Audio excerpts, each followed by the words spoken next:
પરિસ્થિતિ અત્યારે એવી નથી કે તમે ખેડૂતને કોઈ વાત મૂકો અને તમે નિભાવી ન શકો એવી વાત ન કરો. આ પૈસા તમે ક્યારે આપવાના છો એની કોઈ ડેટ નથી. ક્યારે હુજીમાં તમે આપવાના છો એની કોઈ વાત નથી. સરકાર વતી એમ બોલો છો તમે બિન પિયત ને પિયત બંનેને આપવા માટે, એ કોઈ કૃપા નથી.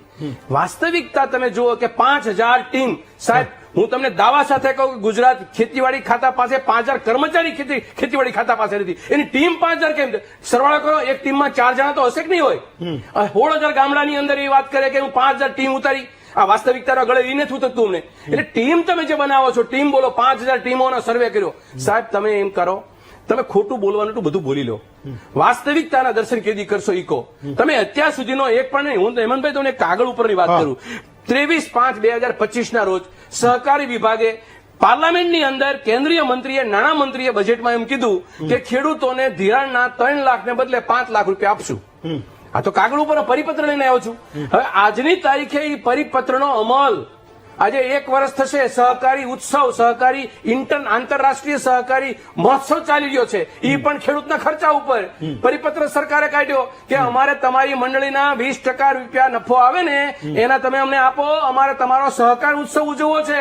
ભારતીય જનતા પાર્ટીની અપરંપાર કૃપા છે ખેડૂતો પ્રત્યે કે તમારા નફાના ઉત્સવો અમારે ઉજવવાના છે.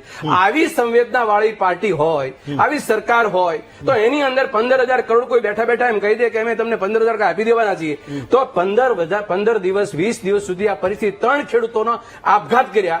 દિવસે દિવસે ફિગર વધતો હતો. ત્યારે તમે આવી વસ્તુ કરો છો. એટલે સંવેદના મેં તમને અનેક વખત મારા એક વાતમાં હું ભાર મૂકું છું, ખેડૂતો પ્રત્યે તમે ઠસ ભરીને સંવેદનાથી તમે વાત કરજો. આજે ખેડૂતોની નુકસાની છે. અને બીજી વસ્તુ એ 3 બાબત. આપતકાલીન પરિસ્થિતિમાં કોઈ એક ઉભા પાકને કાપણીના સમયે નુકસાની ગઈ છે એવું નથી. એની જમીન ઉપર જે કઈ મિલકત ઉભી હતી એમાંય નુકસાન છે. એ જમીન ઉપર જે એક પડ પૃથ્વીનું છે એ 1 ફૂટનું પડ જ ઉત્પાદન ક્ષમતા ધરાવે છે.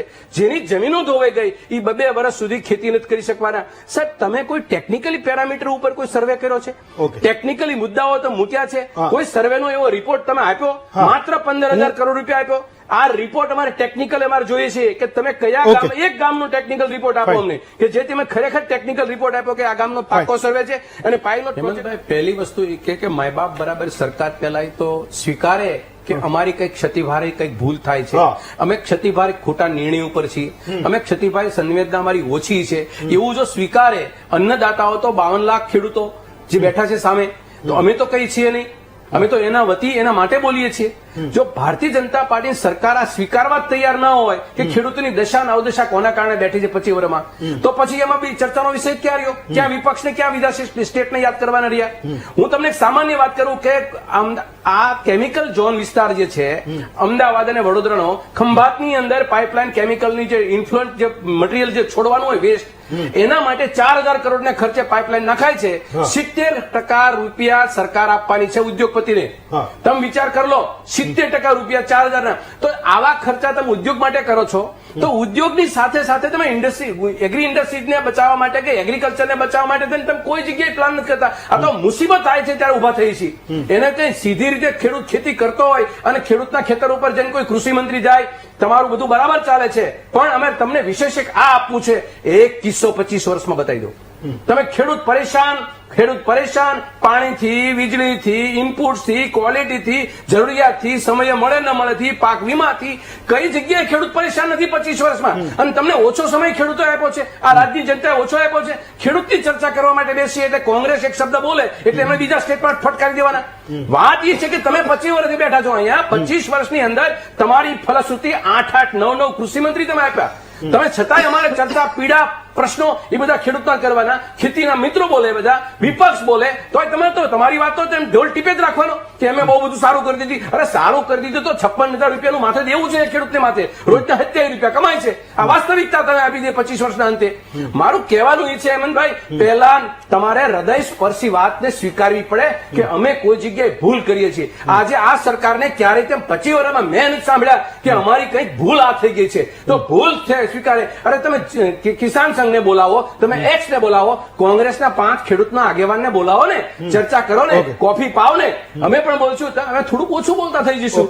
વિશ્વાસ ઉભો કરીએ છીએ ખેડૂત માટે. આ રાજનીતિનો પ્રશ્ન નથી. આ કારણ કે તમે વીટીવીના માધ્યમથી હેમંતભાઈ, તમે જ્યારથી આ વીટીવીનું મહામંથનનું પ્લેટફોર્મ શરૂ કર્યું છે, 70% વધુ ખેડૂતોની ચર્ચા થઈ છે. તો 70% લોકો આમાં જોડાયેલા છે, 70% ગામડામાં જોડાયેલા છે, વધુ તમારે રોજગારી આપે છે.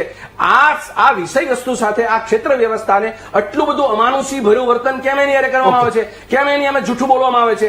વિપક્ષને તમે ગાળ કાઢી શકો છો, પણ ખેડૂતની પીડા અમે જોઈ છે, ખેડૂતની પીડા તમારી સ્ક્રીન અમે મૂકીએ છીએ, તો એમાં અમને તમે ફટકારી દો.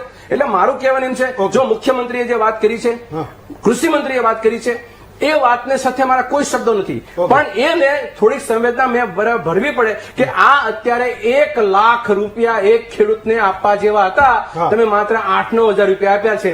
એનો પીડા માટે થઈને મેં ફરી મને એક જ વાત કરી દઉં. 3 વસ્તુ છે. હજી હું તમને કહું, આવતા વર્ષે આપણે સતત ચર્ચાઓ ન કરવી હોય, 5 વર્ષમાં ખેડૂતોના કોઈ આપઘાત ન જોવા હોય, તો તમે એના દેવા માફ કરો, તમે એનો વીમો તમે લઈ લો, અને બીજી વસ્તુ જીએસટી માફ કરી દો. સાહેબ, જીએસટી માફ કરી દો સાહેબ, તમારી પાસે ખેડૂત માંગવા નહીં આવે ક્યારેય.